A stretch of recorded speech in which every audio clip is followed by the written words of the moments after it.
Hotep, and welcome once again to another edition of Community Cop. My name is Noel Leader, one of the co-founder members of 100 Blacks in Law Enforcement Who Care. I'm here today, once again, with my co-host, Michael Greys, AKA Big Mike. Namaste. And we'd like to welcome once again our viewing audience. We ask you to share this program with a friend or a foe. We have a lot to talk about. This is where truth and real talk occurs, so let's get right into it. As is customary, we first want to discuss some historical piece. Michael, on 4/19/1989, you might want to remind our viewing audience about a very famous case that occurred in New York City, the Central Park joggers case, where innocent individuals from our community were rounded up and falsely arrested and spent time in jail. Why don't you remind our viewing audience about this very significant and important case? Well, this one went worldwide. They were rounding up Blacks in Harlem. It didn't matter whether you was in the park or not. Ultimately, it went from 9 who they had full intentions of convicting of something that none of them did, and then it resolved itself down to 7. So it's a misnomer, those who still quote Central Park 5. You know, it was 7, and what happened was Automatics was able to get his client off, which reduced the number to 6, and one guy copped a plea, which brought it down to 5, ergo the Central Park 5, but it is inaccurate to call it the case the Central Park 5. It was 7 young men involved, and in that particular case, the victim in this case did not identify any of her attackers because, first of all, they didn't do it. And she had to say nothing. The rage in all of these white men, the laws that was broke by these detectives, many of them to this still day acknowledges everything they did was correct. Everybody from the police commissioner on down claims that everything they did was correct. They broke constitutional laws. They broke the very laws that undergird the society, all because they wanted to lock up these 7 men, the Central Park 7. Thank God so much. Let me just take a minute to say thank God for Automatics. Attorney Maddox was trying to get all 7 from the attorneys that they had, because he was determined to walk all 7 out of the front door without handcuffs back home to their families. But he was able to get one, and that's a good thing. Unfortunately, the 4 Black attorneys who was involved with the case, of the 7, 4 of them were all disbarred, and the one who wasn't disbarred, Joe Mack, was suspended. So we should never forget this case, because not only were the victims the actual people who were so-called involved in the case, and they in fact did not do anything with the case, but also they went after the attorneys, which shows you that this is why Black attorneys, as well as other attorneys, give their clients over to the system. And if you fight, you will pay a heavy price. And one of the lessons that we should have learned from this particular case, the Central Park jogger case, is that police officers and detectives and members of the district attorney's office didn't care about innocent or guilt. They just wanted to arrest anyone from our community. They fabricated evidence. They claimed there was blood evidence that linked these young men, the 5 who were convicted, to the crime. We found out that that was a lie. They coerced them to make certain statements, you know, as anyone could see. When you look at the video recordings of their interviews or their interrogations. So, you know, we learned that in the minds of these police officers and detectives and the district attorney, it wasn't important to get the guilty individuals in this particular case. They just wanted anyone from our community. And when the real culprit admitted or confessed, that he was the perpetrator in this particular crime, that he worked alone, that he knew any of the individuals, as opposed to acquiescing to the truth and to the facts of this case. They held strong and a lot of the erroneous things that they did. But as I stated, it was one of the most repugnant acts, which continues to happen, is that when sometimes in some particular cases, the detectives, members of the police department and district attorney's office are just concerned about getting a conviction. They're not totally concerned whether or not it's the right victim or not. And let me just want to say real quickly, automatics, disbarred. Robert Burns, disbarred. Colin Moore, disbarred. Joe Mack, suspended. And it's not a coincidence that this all came after their defense in the Central Park jogger case. And all of these African-American attorneys as well. The last historical piece we want to talk about, the 4/20/1853, the formation of the Underground Railroad, a system that was effectively helpful in assisting many enslaved Africans in this country to escape. Why don't you remind our viewing audience about this very significant historical railroad? Well, certainly we will always be indebted to those who participated in the Underground Railroad. The majority of their names are not known, and some of the names involved will never be known.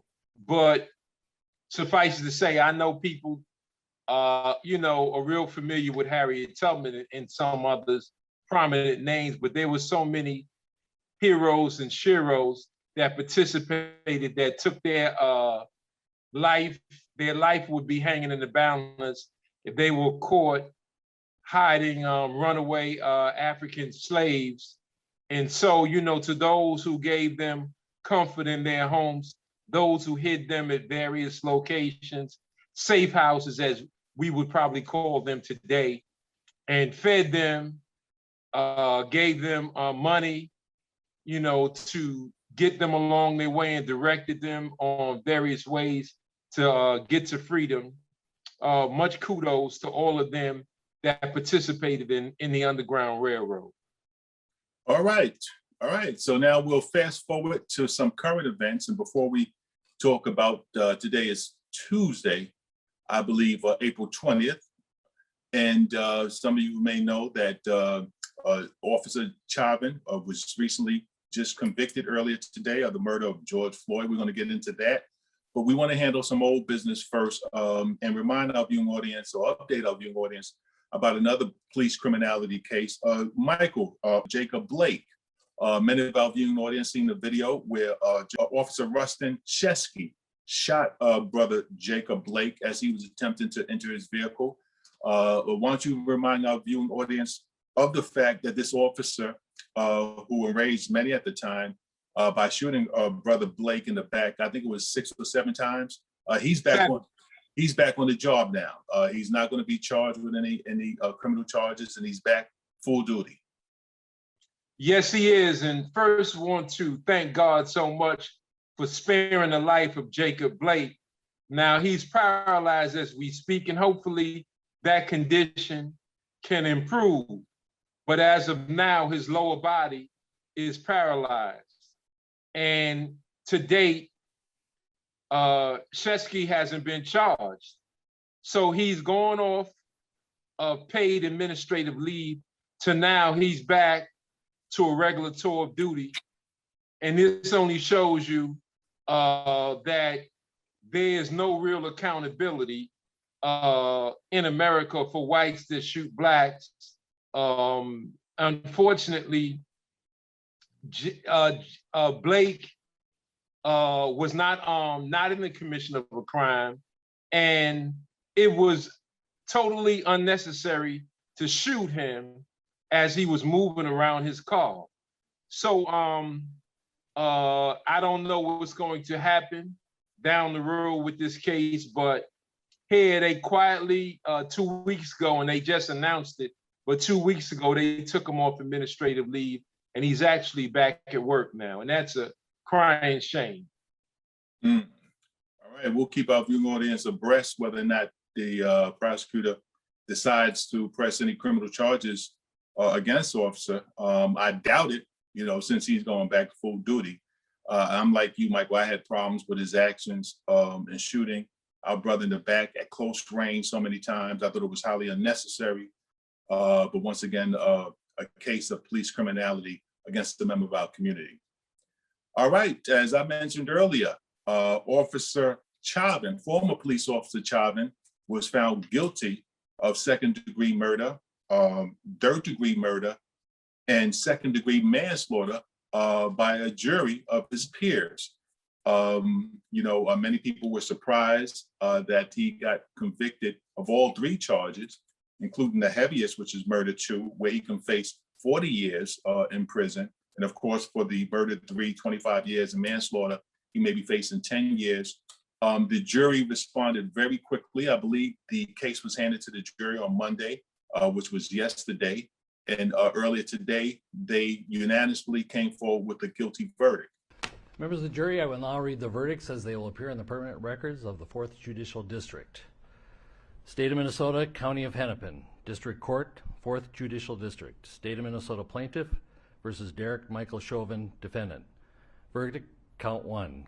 Court file number 27, CR 20-12646. We, the jury, in the above entitled matter as to Count 1, unintentional second-degree murder while committing a felony, find the defendant guilty. This verdict agreed to this 20th day of April 2021 at 1:44 p.m. Signed, juror foreperson, juror number 19. Same caption, verdict count 2. We, the jury, in the above entitled matter as to count 2, third-degree murder, perpetrating an eminently dangerous act, find the defendant guilty. This verdict agreed to this 20th day of April 2021 at 1:45 p.m. Signed by jury foreperson, juror number 19.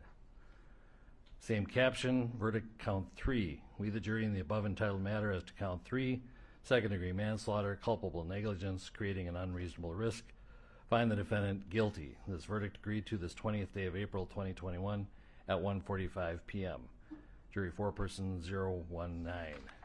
Members of the jury, I'm now going to ask you individually if these are your true and correct verdicts. I know many are happy in our community, and I, as well as myself, but let's not rush to call this justice.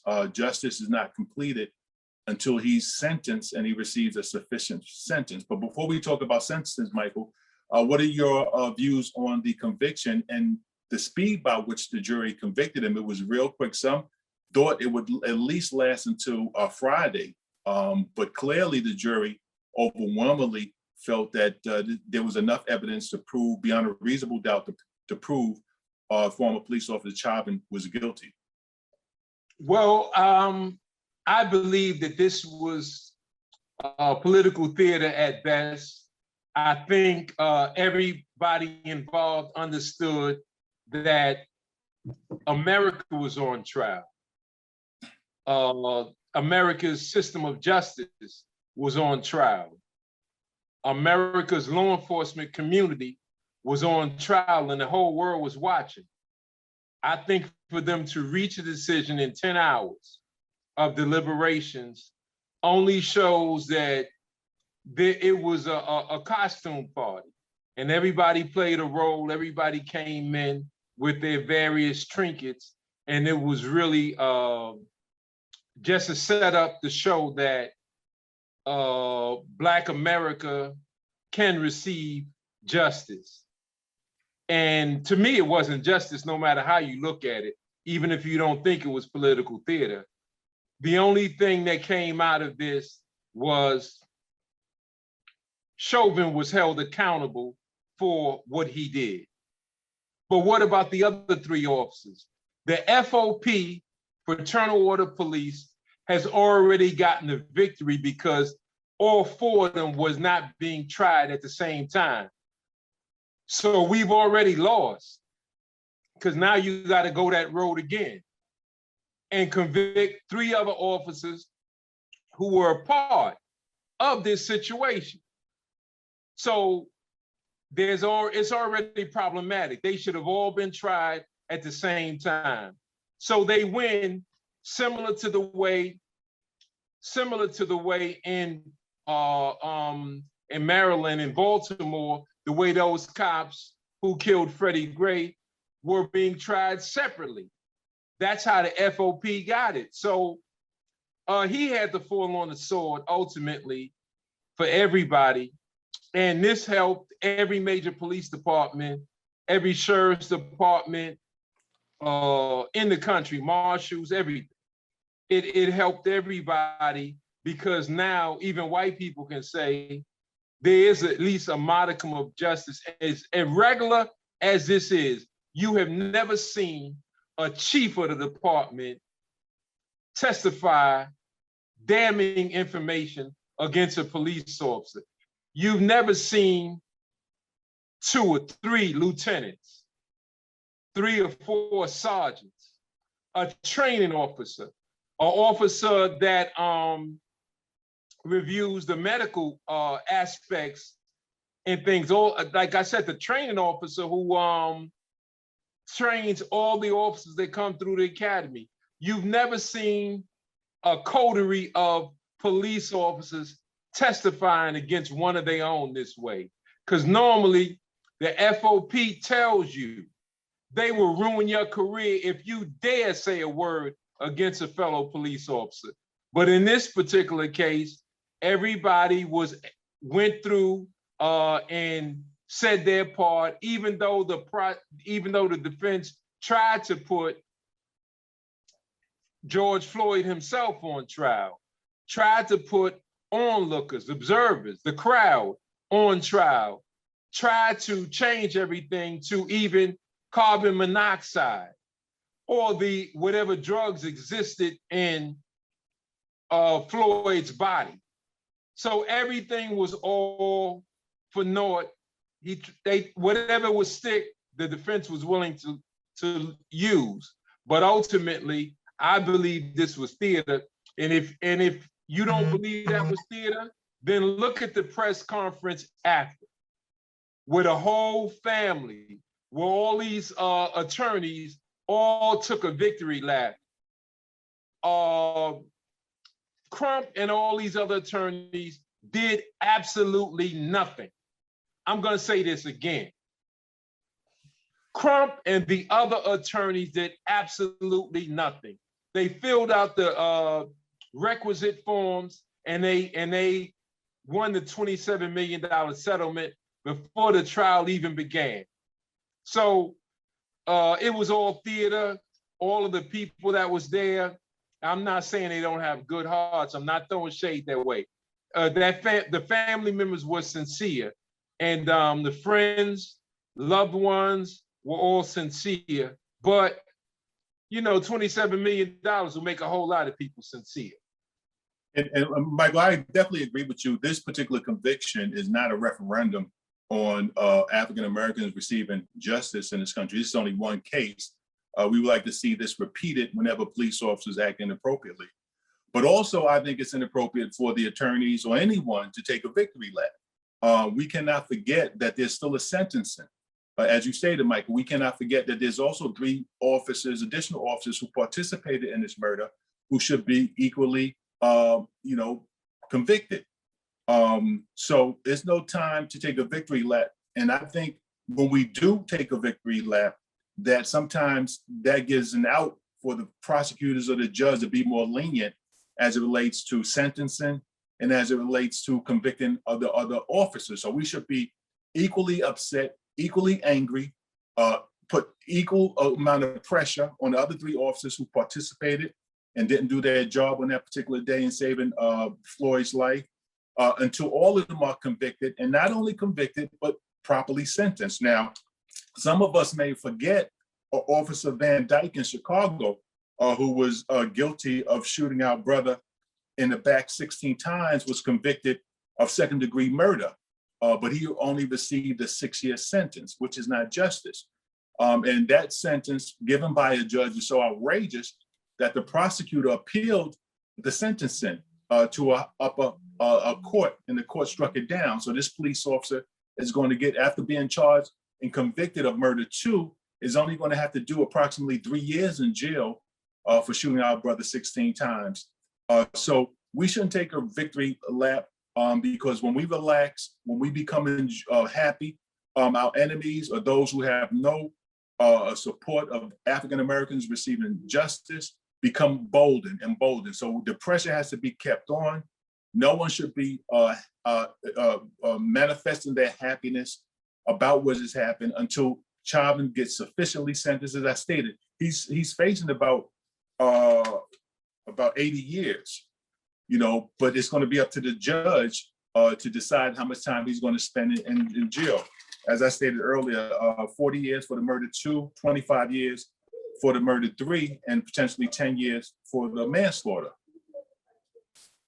So that's 75 years he potentially faced. So let's see. And once he's convicted and sentenced appropriately, then, I think it's appropriate to express some measure of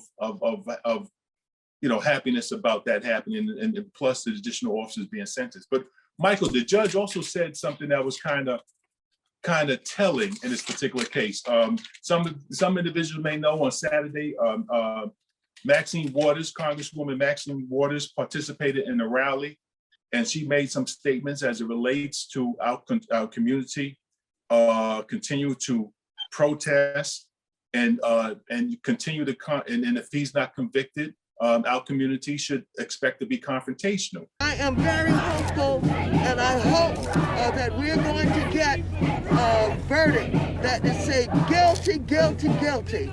And if we don't, we cannot go away. And not just manslaughter, right? I mean... Oh, no, not manslaughter. No. This is guilty for murder. I don't know whether it's in the first degree, but as far as I'm concerned, it's first degree. Congresswoman, what happens if we do not get what you just told? What should the people do? What should protesters on the street do? I didn't hear you. What happens? What should protesters do? Well, we got to stay on the street, and we've got to get more active. We've got to get more confrontational. We've got to make sure that they know that we mean business. Now, the defense attorney ran with that particular statement and asked the judge, for a mistrial, trying to claim that Congresswoman Maxine Waters prejudiced the jury because she called for a confrontation. But those of us who are familiar with the English language, or those of us who have access to a dictionary, know confrontation doesn't always necessitate violence. And this is something that the defense attorney attempted to suggest to the judge, that the jury might be tampered with if they think that there's going to be violence if they don't convict Officer Chauvin, which would somehow influence their decision, which is erroneous. The judge made a statement as if he agreed or he went along with the defense a definition on confrontation. I'm aware of the media reports. I'm aware that Congresswoman Waters was talking specifically about this trial and about the unacceptability of anything less than a murder conviction, and talk about being confrontational, but you can submit the press articles about that. This goes back to what I've been saying from the beginning. I wish elected officials would stop talking about this case, especially in a manner that is disrespectful to the rule of law and to the judicial branch and our function.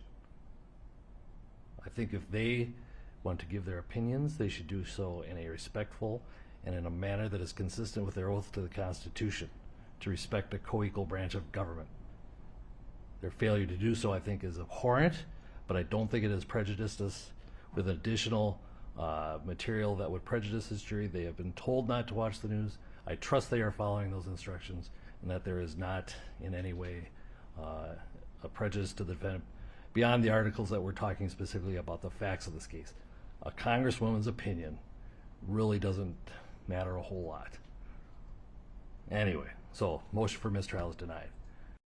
He said that the defense attorney, he said she may have given you something on appeal that may result in this trial being overturned.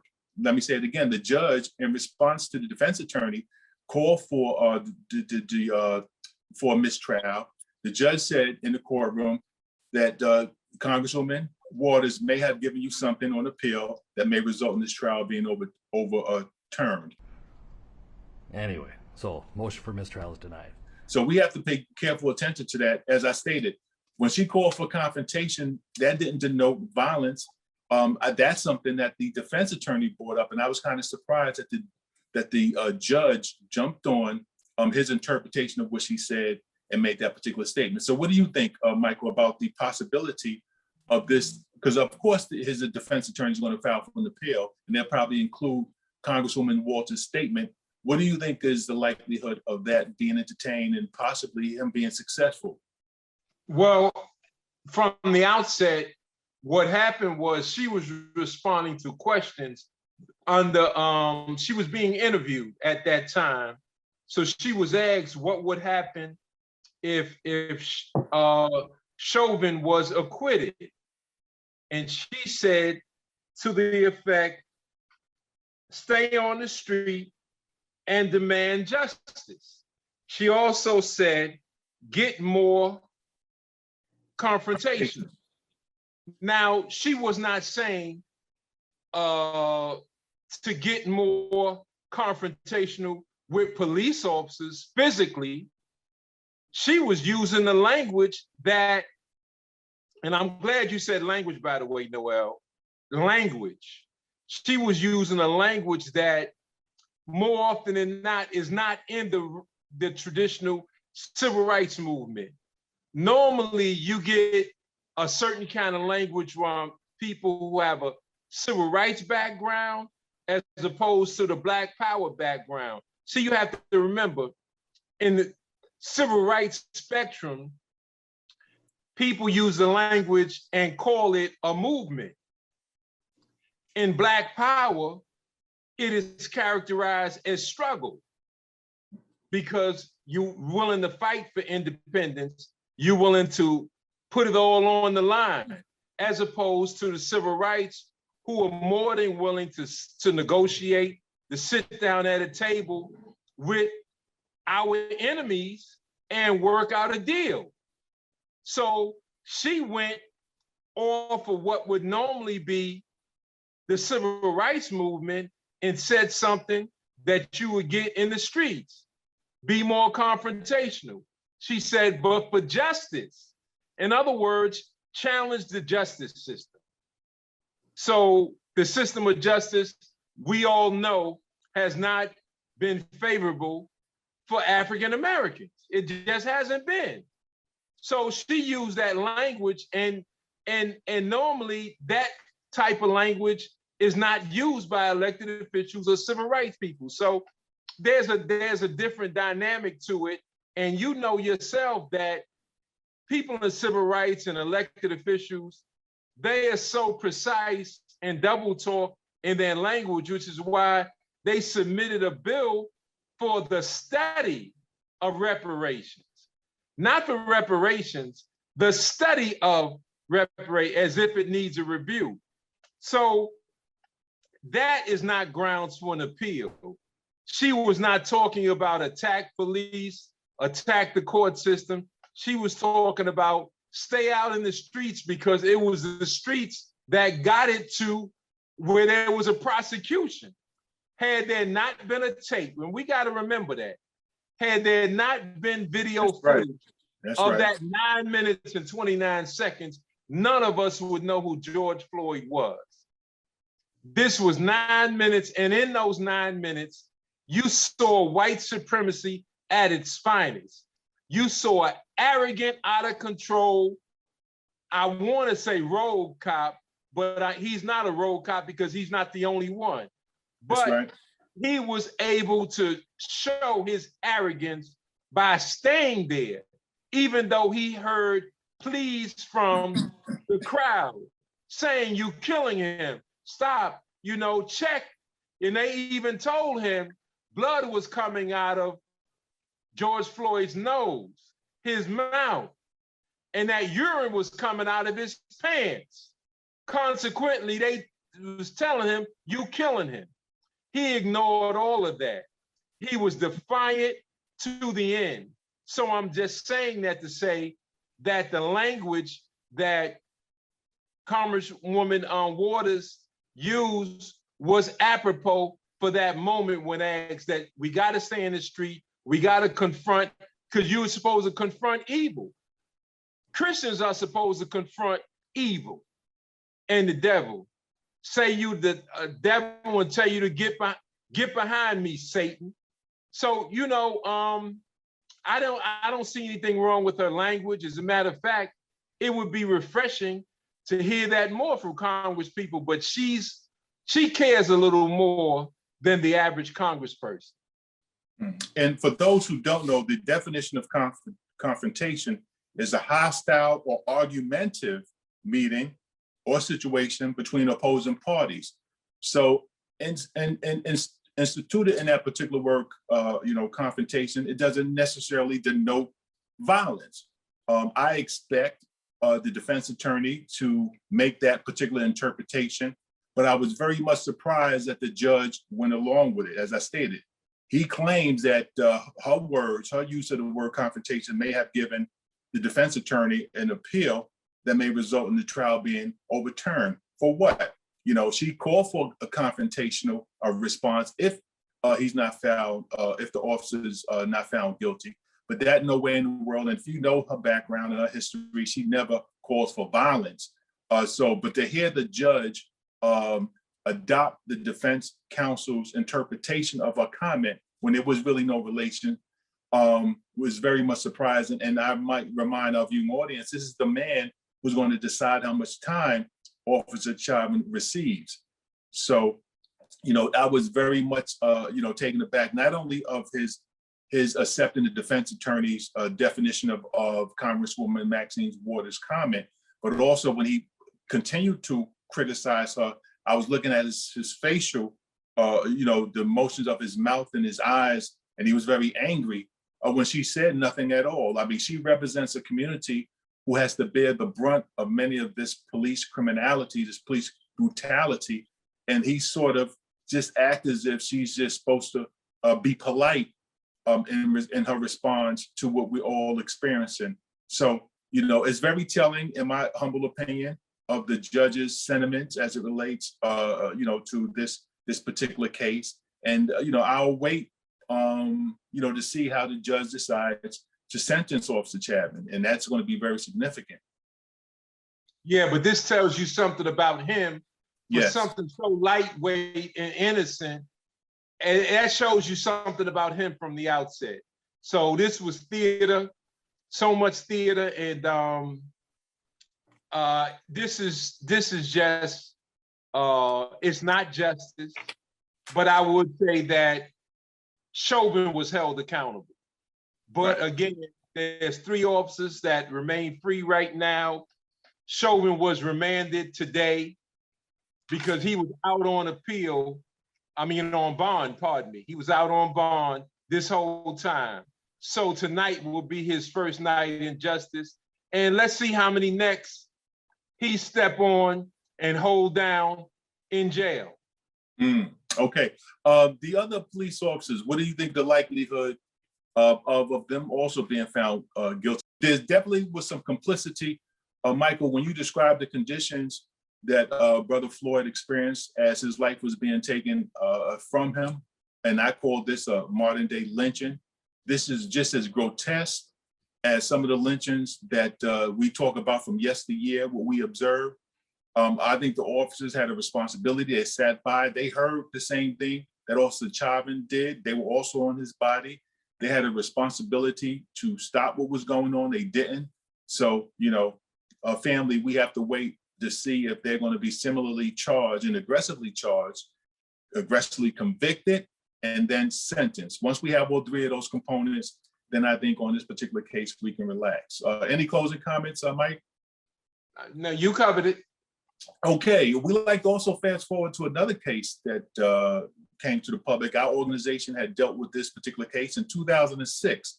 Officer Cariol Horne, who's a female Black police officer in Buffalo, she was fired from her police job. And what did she do? She observed her partner choking a handcuffed prisoner, and she intervened. She verbally instructed him to stop what he was doing because she seen the individual maybe almost passing out.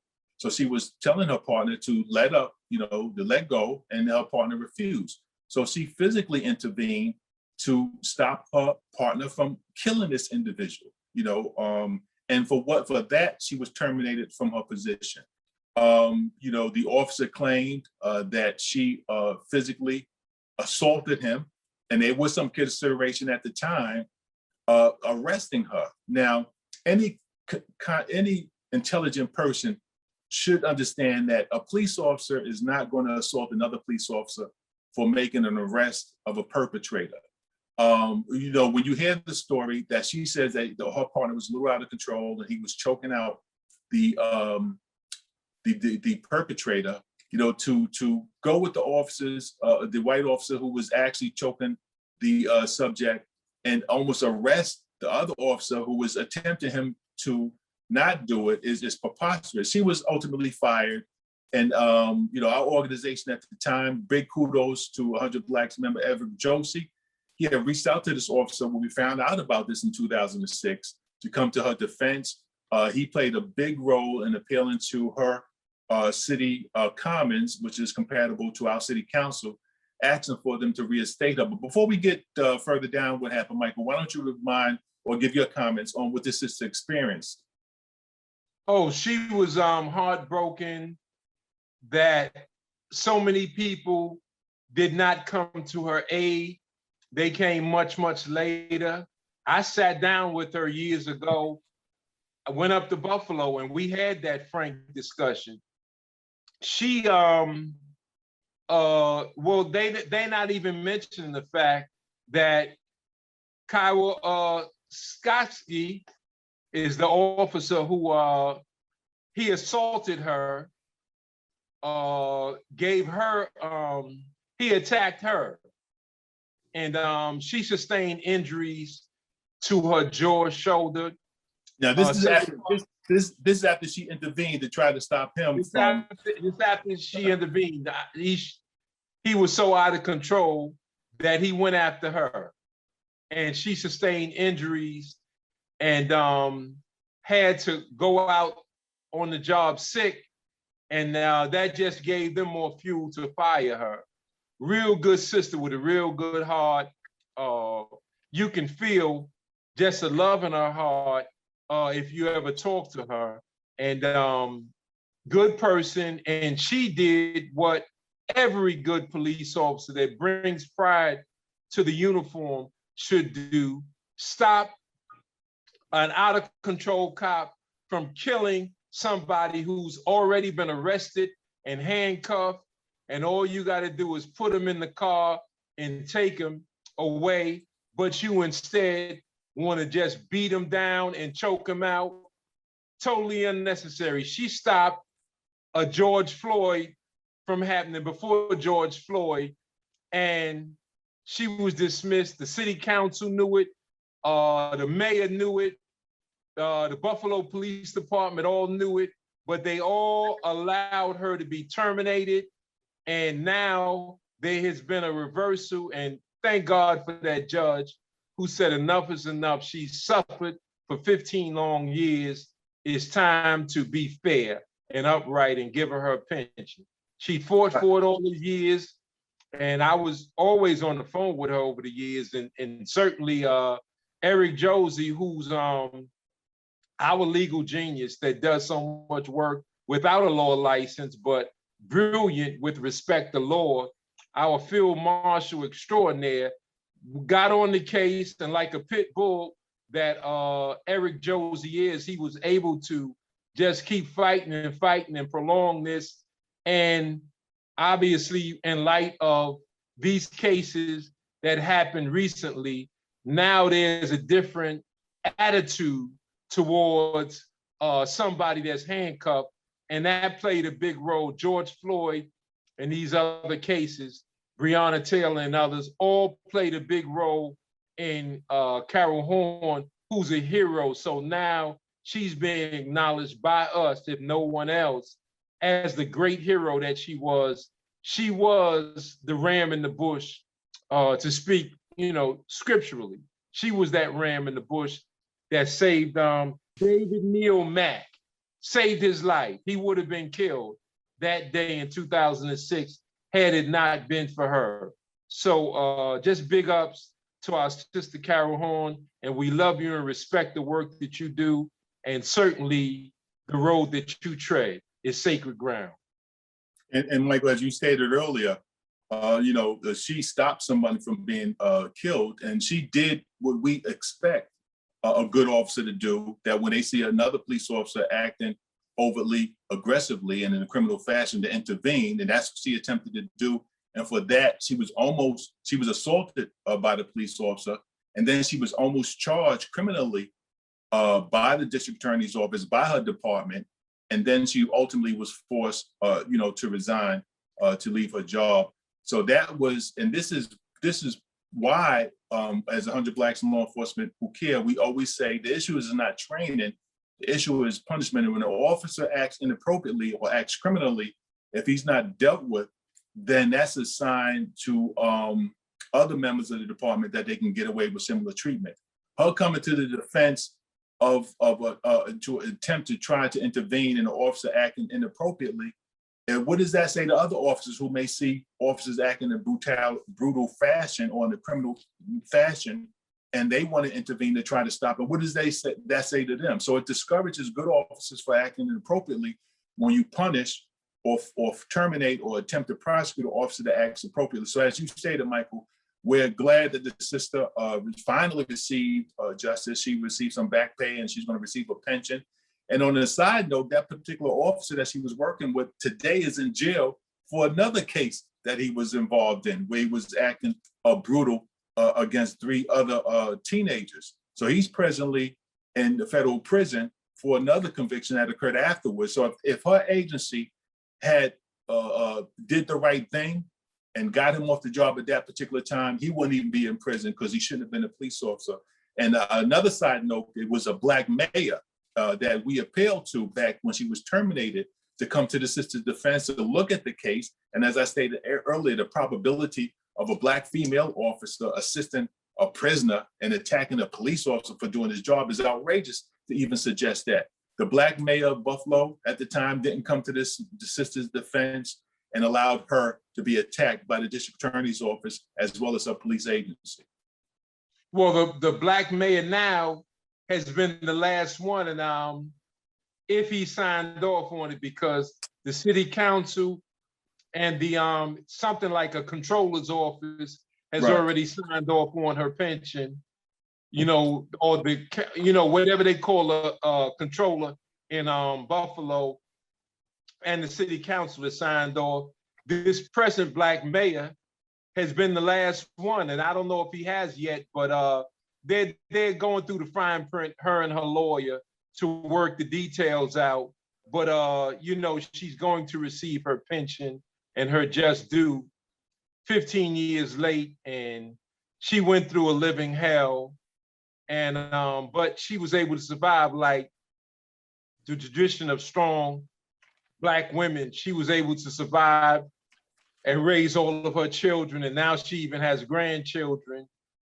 So she will finally get some modicum of justice, but it's been too long. And like I said, you can tell a champion when you see one, because she's been able to go all these years and maintain the fact that she was done wrong and stood strong. And so you have to commend her in every way possible.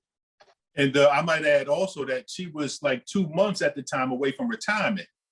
That's right. At the time. So she was a tenured officer, and what she had to say in relations to what she did and why she did it was totally ignored for this brutal white police officer. What she did is reminiscent of what our own member did, Yvette Lee, in the street crime, testifying before the city council about the brutality and street crime in New York City Police Department. And she was fired by Police Commissioner Schaefer for having the audacity to be critical to the New York City Police Department before the city council and before the public. So as I stated, this propensity of police commissioners, police chiefs, mayors to ignore police criminality when good police officers step forward to report it, and they wind up getting punished or transferred or demoted or terminated, is what perpetuates what we see now as it relates to this police criminality or brutality. It's not a lack of training, it's the support that these police officers receive from the upper brass in their department. So big ups to the sister, big ups to Officer Vet Lee, and all of the other officers out there on the force who stand up to this brutality. All right, Michael, we want to talk about Colorado State Representative Ron Hanks. He made a mockery statement in regards to lynching and to the 3/5 clause. Why don't you talk about that particular story?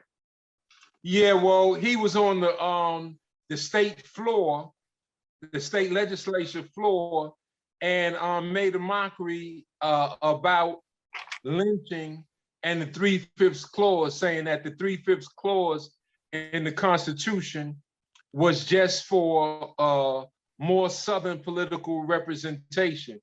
But he's acting as if he doesn't realize that dehumanizes African humanity, that not only does it dehumanize African humanity and strip us of our humanity, but it also undergirds white supremacy and strengthens the South to a point where it could steal land from indigenous people, Native Americans, and it can also dominate and make their position in the US Congress all the more stronger. So white supremacy raised its head again in Colorado, which is all the way on the West Coast. However, it shows you that these are all part of the old Confederacy, these types that will weigh in and congratulate the South for maneuvering that Black people who were enslaved was considered 3/5. So when you add up 5,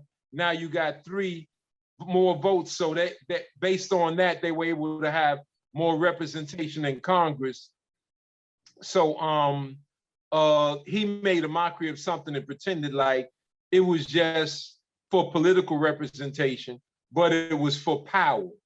And that power gave it an equal balance with the North, which continued that lifestyle, white supremacist and racial domination.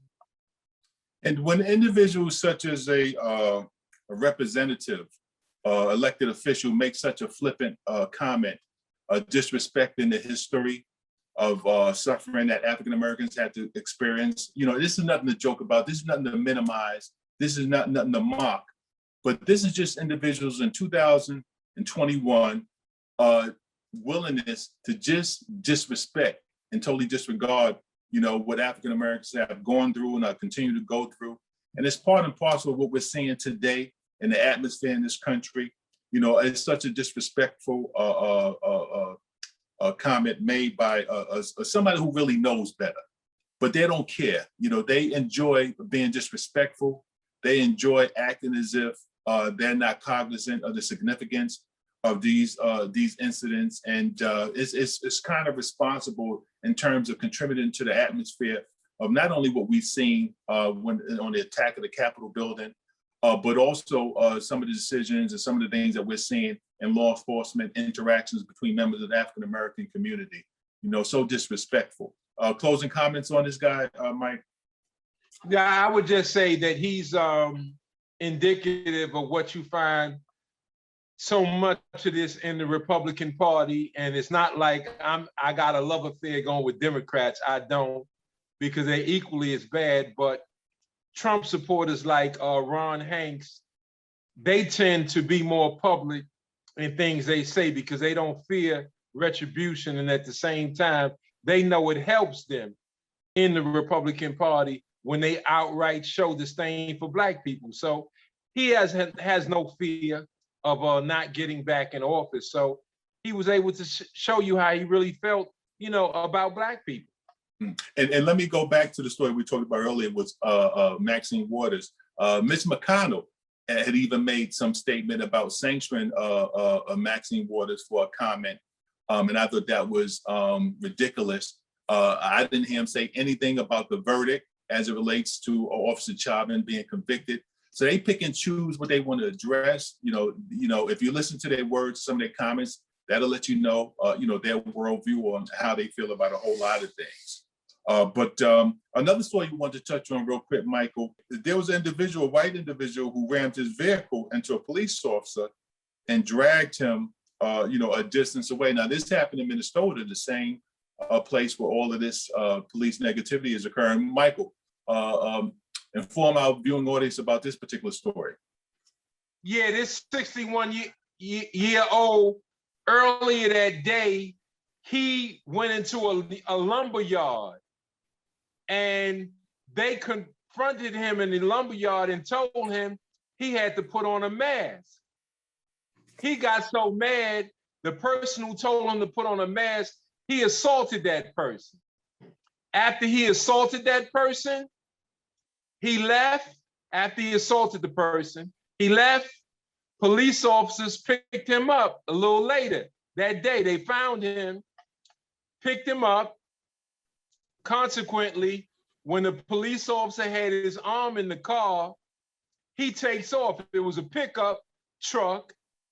He takes off with the police officer's arm in his car on the driver's side, drags him while he's ramming his car into a police vehicle.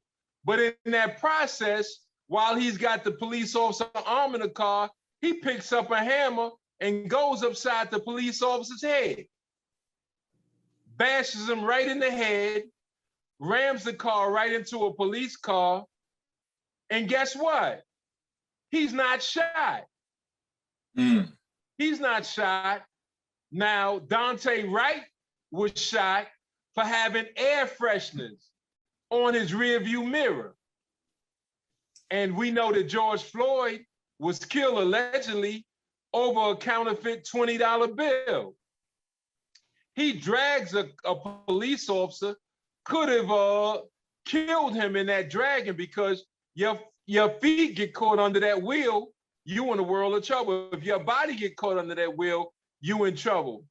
And takes his hammer, hit the cop in the head, and he's not shot. He's taken into custody without incident, only in America. And there's far too many instances, many of it, with the advent of everyone having cameras, everyone having phone cameras, cameras on their homes, of so many instances where police officers use constraint, a phenomenal amount of constraint in terms of dealing with white violent perpetrators. And when you contrast who are guilty of committing criminal acts, crimes, and when you contrast that with what we see far too often is innocent members of the African-American community accused of committing violations, not even criminal acts, ultimately elevating their interaction with police officers into a violent interaction, many times using their lives, sometimes, as we talked earlier, about our brother being paralyzed.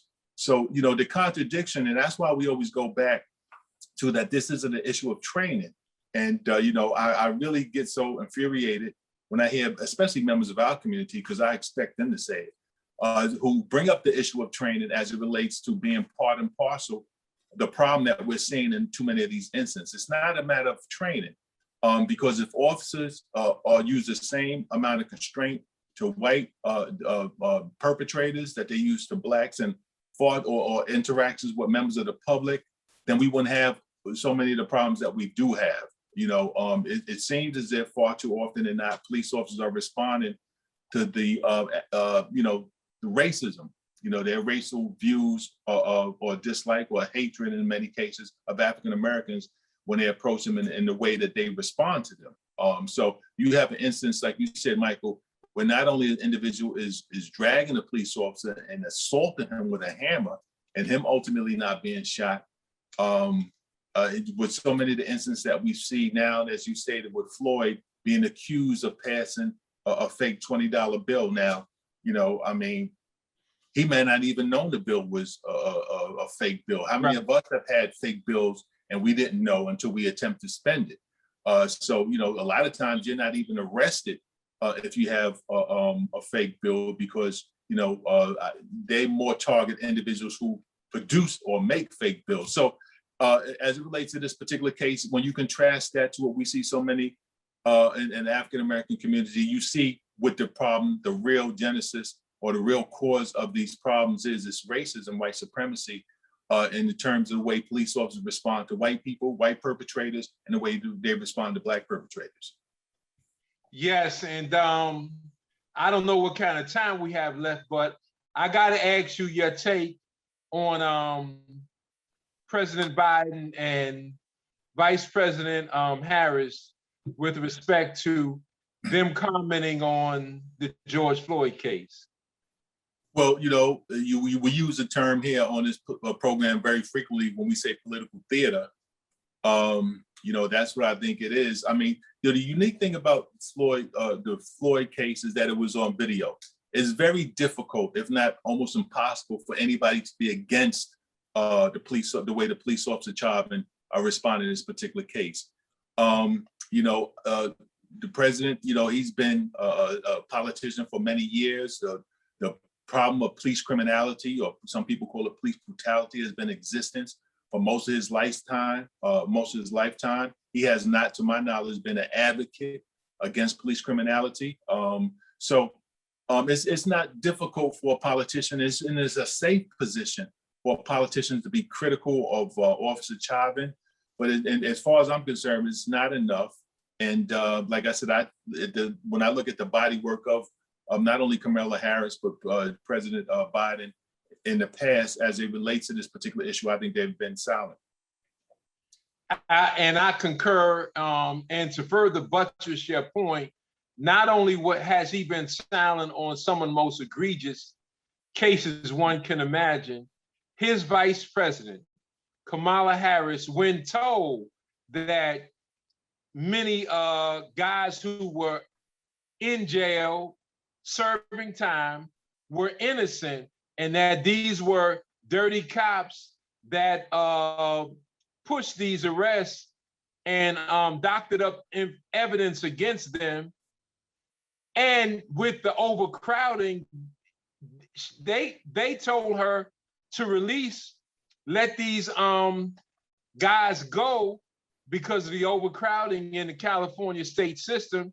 She said it would put an undue burden on the state of California because of the free labor that is provided by inmates. So Kamala Harris is a fake and a fraud with respect to Black men. She hates Black men.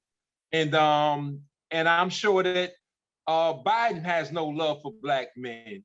Consequently, I think they were disingenuous, and he's going to put white men to work, and I don't think he cares one bit about Black men. And as we said, in regards to your question, Michael, the problem of police criminality, police brutality, is, it's been around, forever. You know what I'm saying? So these people's, whether it's Biden and Harris, I don't think they have a reputation of taking this particular issue seriously. As I stated, it's easy to jump on the bandwagon, be critical of Officer Chauvin, because it's recorded. But there's many instances, as you stated, Michael, if there wasn't a recording of this particular incident, what would the position of our community, of those individuals be? I mean, our community have been crying about police criminality, police brutality for decades. And for the most part, it falls on silent ears. So they don't have a history, or I don't believe a documented history, of being against, taking an aggressive stand against police brutality or police criminality as it relates to members of our community. There's been police shootings that don't even make it on the news, that occur very frequently. This is a very serious issue. Fortunately, as I stated, because of all of these cameras and because of all these recordings, the public is now, and I'm not talking about members of our community, outside of our community, are now having a front seat view of what we've been experiencing for generations, what we've been crying about and arguing about and protesting about for generations. They have a front seat view. So, I don't want them to be episodic and make a comment here or a comment there when you have a case that makes it to the press and that, there's a video that no one can justify. I want them to talk about the general abuses that our community experienced. I want them to talk about the duplicity, the duality, and judges' decision when they try cases and sentence individuals. Individuals from our community receive harsher sentences. I want them to talk about, the hiring practices. A lot of these departments, these departments aren't reflective of the community that they serve. So there's a whole lot I want them to do proactively, as president and vice president of the United States of America. And that perhaps would, I can give them a good mark as it relates to their position today. Well, I know our time is almost up. I would just say that Kamala Harris was the one who put laws on the books that allowed them in California to arrest a Black woman whose child missed X number of days in school. They actually locked the mother up. So she can always say she didn't see that coming now, she didn't know. It's all lies. Right. Okay. Black people. Okay, we have 1 minute, Michael. Closing comment? Black man, Black woman, protect the Black child, accept your own and be yourself. Okay, on behalf of Community Cop, we'd like to thank our engineers, Veronica Kidnap, Woods, Sheila Berry, and Big D. A lot of you, may not never seen Big D. Perhaps one day he'll come on. Our family will keep our eye open on the sentencing of Officer Chauvin to see if the judge sufficiently sentenced him, and then we have to wait on the conviction of the other officers that were also involved in the death of our brother Floyd. But the battle is not over. We shouldn't be celebrating a victory as of yet. Let's see if he's sufficiently sentenced. We'll keep an eye on that. We'll report on that next week. Hotep family, peace.